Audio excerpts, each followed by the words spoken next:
ऋषिकेश जेलमध्ये असल्यामुळे आता सुमित्रा जानकीला म्हणत असते, जानकी, आता तू सुखरूप घरी आली आहेस ना? प्लीज आता माझं एक महत्वाचं काम कर. त्यावर जानकी म्हणत असते, बोला ना आई, काय करू मी? त्यावर सुमित्रा म्हणत असते, जानकी, आता ऋषिकेश जेलमध्ये आहे, तुला तर माहितीच आहे. त्याला प्लीज सोडव. हे वाक्य ऐकल्यावर आता जानकी म्हणत असते, आई, यांना सोडवण्यासाठी मी काही करेन, तुम्हाला माहिती आहे. त्यावर शर्वरी म्हणत असते, आई, काय चाललंय तुझं? असं का वागतेस तू? त्या ऋषिकेशला सोडवण्याची काहीच गरज नाहीये. त्यावर सुमित्रा म्हणत असते, काय बोललीस तू शर्वरी? त्यावर शर्वरी म्हणत असते, आई, तू जे ऐकलंस तेच. ऋषिकेश दादाला सोडवण्याची काहीच गरज नाहीये.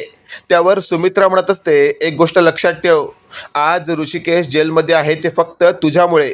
त्यावर शर्वरी म्हणत असते, आई, असू दे ना, ऋषिकेश दादा जेलमध्ये असेल तर माझ्यामुळे ना, मग काय वाईट आहे? अगं तो सावत्र आहे, हे तू कसं विसरू शकतेस? त्यावर सुमित्रा म्हणत असते, गप्प बसा शर्वरी, आधीच सांगते तुला, सावत्र सावत्र तर अजिबातच बोलू नको तू.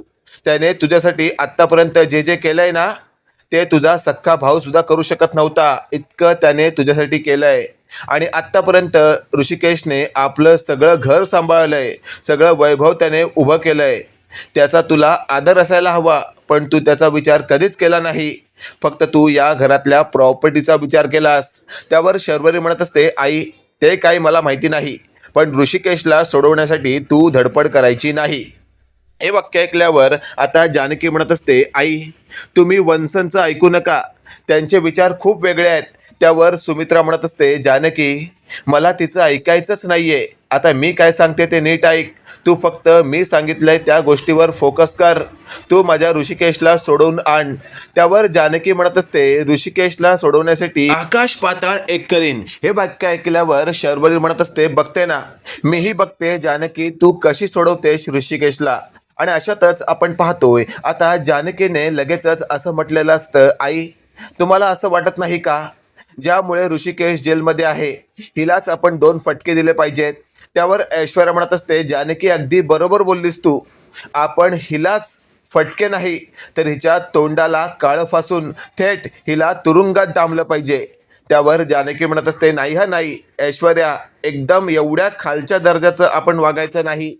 त्यावर ऐश्वर्या म्हणत असते, जानकी, चांगल्या बाईचा पुतळा बनू नकोस तू. आत्तापर्यंत खूप चांगली वागलीस तू, पण जरा तरी विचार कर, चांगलं वागूनही तुला काय मिळालंय? या शर्वरीने तुझ्या नवऱ्याला म्हणजेच ऋषिकेशला तुरुंगात पाठवलं, तिने तुझा विचार केलाच नाही. हे वाक्य ऐकल्यावर जानकी म्हणत असते, हो, तरी मी रणदिव्यांची इज्जत चव्हाट्यावर नाही आणू शकत. त्यावर मात्र सुमित्रा म्हणत असते, जानकी, मी सांगते ना तुला, मी या शर्वरीचं थोबाड काळं कर आणि थेट हिला फरफटत धिंड काढत पोलिसांपर्यंत दे.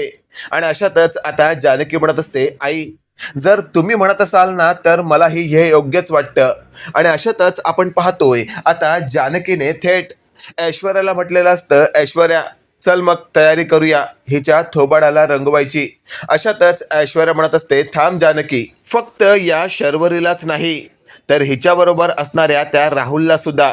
हे वाक्य ऐकल्यावर आता थेट शर्वरी मनातून फुल घाबरलेली असते. शर्वरीला कळून चुकलेलं असतं, ज्या ठिकाणी ऐश्वर्या जानकीच्या मदतीला असेल त्या ठिकाणी जानकीची पॉवर वाढलेली असणार. आणि अशातच आपण पाहतोय आता शर्वरीच्या बॉयफ्रेंड राहुलला शर्वरीच्या समोरच ऐश्वर्याने फोन केलेला असतो. ऐश्वर्याने केलेला फोन त्या राहुलने उचललेला असतो. राहुल म्हणत असतो, हा बोला. त्यावर ऐश्वर्या म्हणत असते, अहो असं काय करताय, आमच्या आईने तुम्हाला घरी बोलावलंय. हे वाक्य ऐकल्यावर राहुल म्हणत असतो, पण का, कशासाठी? त्यावर लगेचच आता ऐश्वर्या म्हणत असते, अहो असं काय करताय, शर्वरी तुमचे खूपच कौतुक करते आणि तिला तुम्हाला एकदा भेटायचंय. हे वाक्य ऐकल्यावर आता राहुल म्हणत असतो, ठीक आहे, येतो मी. आता राहुल लगबगीने पटकन तिथे पोहोचलेला असतो आणि बरोबर ऐश्वर्या आणि जानकीच्या कचाट्यामध्ये सापडलेला असतो. लगेचच आपण पाहतोय आता ऐश्वर्याने सगळ्यांसमोर या आलेल्या राहुलला उभं केलेलं असतं आणि राहुलला कळत नसतं नेमकं काय चाललंय. त्यावेळी शर्वरी कपाळावर हात मारते. शर्वरी म्हणत असते, अरे अडकलास तू, तुला याची काय गरज होती? मी फोन केला असता तर आला असतास तर गोष्ट वेगळी आहे. हे वाक्य ऐकल्यावर राहुल म्हणत असतो, म्हणजे? त्यावर लगेचच आता शर्वरी म्हणत असते, हे सगळे आपल्या तोंडाला काळं फासणार आहेत आणि आपली धिंड काढत थेट आपल्याला पोलीस स्टेशनमध्ये जमा करणार आहेत. हे वाक्य ऐकल्यावर राहुल म्हणत असतो, पण का? यात माझी काय चुकी आहे? त्यावर शर्वरी म्हणत असते, म्हणजे माझी म्हणजे आता तू सेपरेट आहेस का? अरे चूक तर आपण दोघांनी केली आहे ना. हे वाक्य ऐकल्यावर राहुल म्हणत असतो, कसली चूक? त्यावर शर्वरी म्हणत असते, सगळंच सगळ्यांना समजलंय. आपण बाजार समितीच्या ऑफिसमधून 5 कोटी रुपये चोरलेत म्हणून. हे वाक्य ऐकल्यावर राहुल म्हणत असतो, वेळ झाली आहेस का तू? मी बाजार समितीच्या ऑफिसमधून एकही पैसा चोरलेला नाहीये. हे वाक्य ऐकल्यावर आता ऐश्वर्या म्हणत असते, गप्प बसा राहुल. त्यावर राहुल म्हणत असतो, अहो ऐश्वर्या ताई, खरंच मी बाजार समितीच्या ऑफिसमधून पैसे चोरलेले नाहीयेत. तर या शर्वरीने त्या ऑफिसमधून पैसे चोरलेत. मी हिला नको नको म्हटलं होतं, पण हिने ऐकलं नाही. हे वाक्य ऐकल्यावर आता सुमित्रा म्हणत असते, काय ग शर्वरी, म्हणजे तू केलं सगळं हे आणि या राहुलला फसवण्याचं नाटक करतेस की काय? त्यावर शर्वरी म्हणत असते, आई आई हा खोटं बोलतोय. हे वाक्य ऐकल्यावर मात्र आता राहुल म्हणत असतो, नाही आई नाही, मी खोटं बोलत नाहीये. सगळं कारनामे हिचेच आहेत. आणि जर पोलिसात द्यायचं असेल, जर थोबाडाला काळं फासायचं असेल आणि जर धिंड काढायची असेल तर हिचीच काढा. हिलाच पोलिसात द्या आणि हिलाच फरफटत न्या, मला नको. हे वाक्य ऐकल्यावर शर्वरी धावतच येते आणि राहुलचं थोबाड फोडण्याचा प्रयत्न करते, पण राहुलने शर्वरीला लगेचच आडवं पाडलेलं असतं. अशातच आता जानकी म्हणत असते, ए शर्वरी शर्वरी, बस झाली तुझी नाटकं. राहुलला सुद्धा माहिती नव्हतं आम्ही काय गेम खेळलाय तो. राहुलला आम्ही आधीच सांगितलं की शर्वरीने सगळं कबूल केलंय म्हणून. हे वाक्य ऐकल्यावर मात्र राहुल बाहेरच गोंधळला होता. हो की नाही ग ऐश्वर्या? त्यावर ऐश्वर्या म्हणत असते, हो, हा राहुल तर कच्चा खिलाडी निघाला. काय ग शर्वरी, एखादा खिलाडी पक्का तरी घ्यायचा ना, म्हणजे तुझं काम एकदम नीट झालं असतं. उगाचच या राहुलला आम्ही बकरा बनवलं आणि तुझा राहुल बकरा बनला सुद्धा. त्यावर लगेचच आता शर्वरी म्हणत असते, बघ राहुल, माती खाल्लीस ना.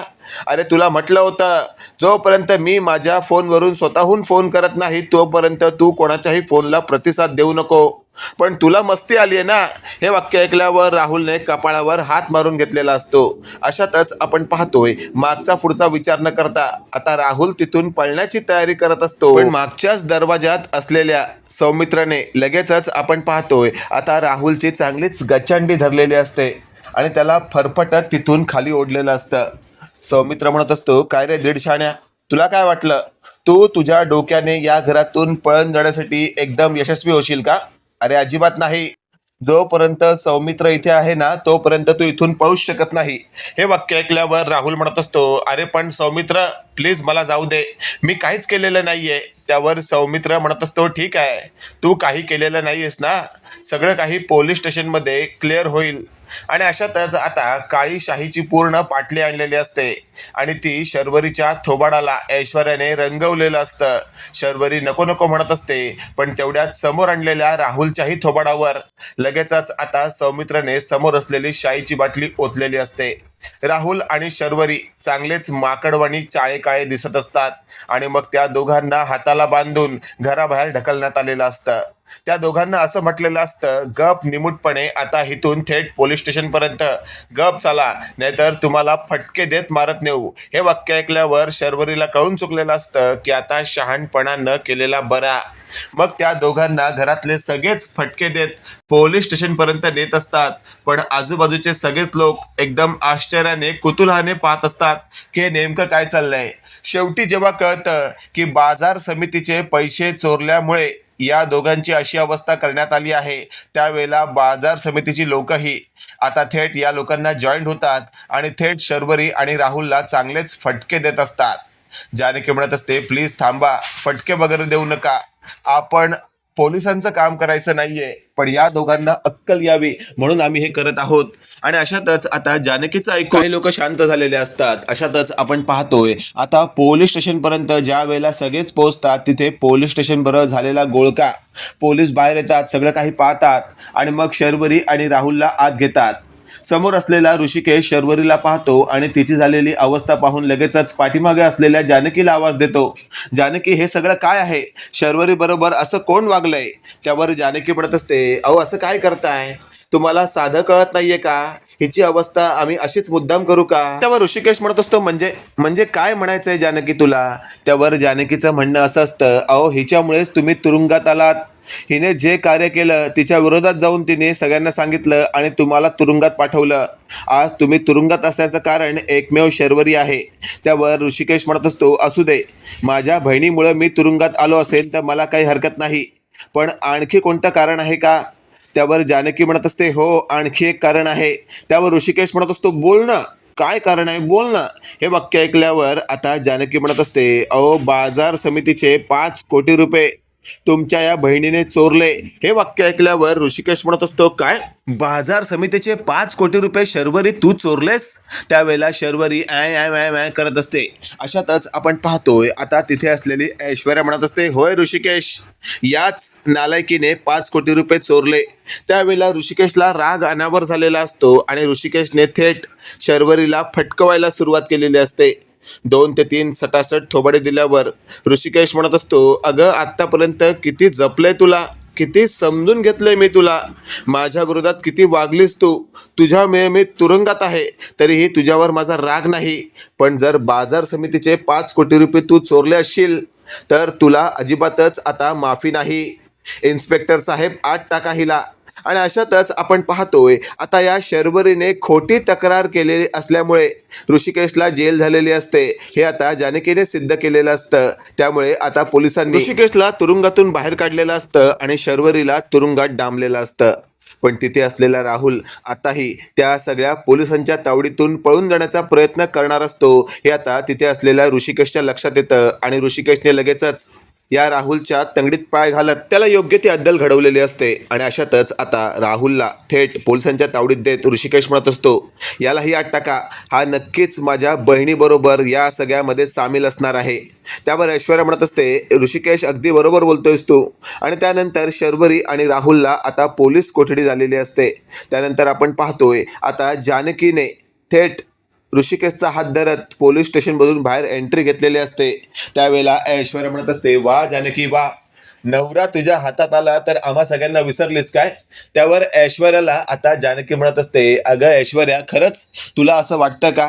त्यावर ऐश्वर्या म्हणत असते, अगं जानकी, मी तर गंमत करते, तू कधीच कोणाला विसरणार नाहीस.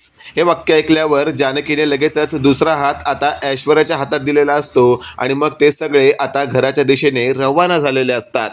इकडे आपण पाहतोय आता अवंतिकाला फायनली आता कळून चुकलेलं असतं की आता घरात ऋषिकेश दादा येत आहे. लगेचच अवंतिकाने सुमित्राला सगळं सांगितल्यावर सुमित्राने लगेचच आरतीचं ताट घेतलेलं असतं आणि अवंतिकाला म्हटलेलं असतं, औक्षण कर माझ्या मुलाचं. त्यावर अवंतिका म्हणत असते, हो आई. आणि अशातच आता दारात आलेल्या ऋषिकेशला पाहून सुमित्रा खूपच खुश झालेली असते. सुमित्रा लगेचच धावत येते आणि ऋषिकेशच्या मिठीत सामावते. ऋषिकेश म्हणत असतो, आई आई तू ठीक आहेस ना? त्यावर सुमित्रा म्हणत असते, मी ठीक आहे, पण तू कसा आहेस? तू एवढ्या दिवस कोठडीत होतास. त्यावर ऋषिकेश म्हणत असतो, आई बघ, तुझ्या समोर उभा आहे मी, अगदी ठणठणीत आहे. त्यावर जानकी म्हणत असते, आई नका काळजी करू तुम्ही, हे अगदी होते तसेच आहेत.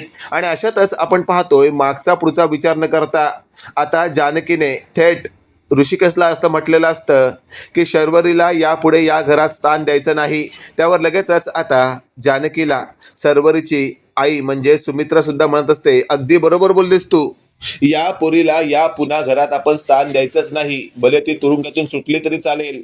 आणि अशातच आता ऋषिकेश म्हणत असतो, आई प्लीज असं नका बोलू तुम्ही, शर्वरीला तिने केलेल्या कृत्याची शिक्षा मिळायलाच हवी, पण त्यानंतर ती सुटल्यावर आपण तिला एकदम लाथाडू शकत नाही, कारण ती आपल्या घरातील आहे. हे वाक्य ऐकल्यावर जानकी म्हणत असते, आई ऋषिकेश अगदी बरोबर बोलतायत. हे वाक्य ऐकल्यावर आता ऐश्वर्या म्हणत असते, मग जानकी असं का म्हणालीस तू आता की आपण शर्वरीला या घरात पुन्हा घ्यायचं नाही?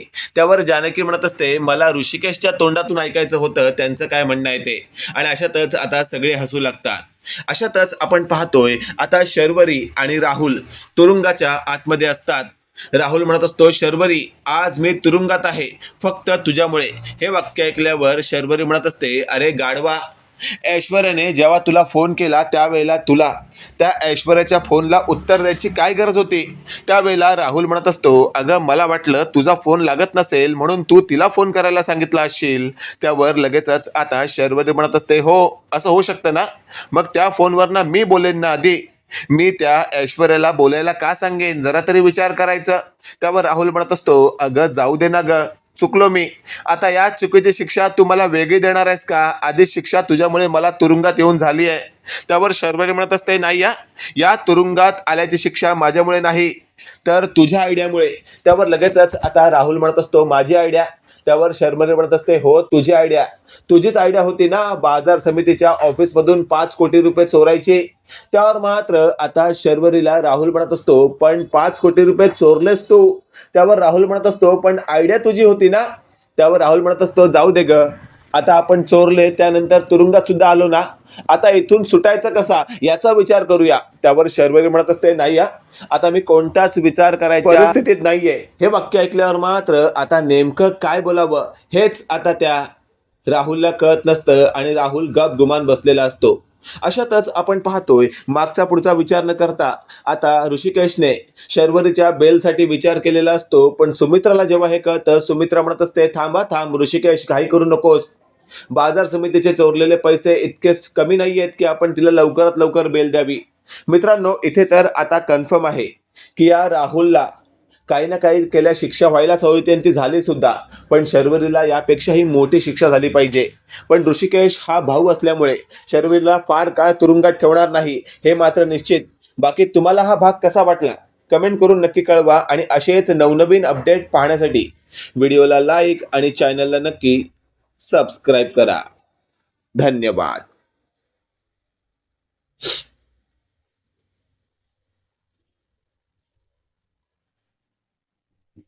आनंदी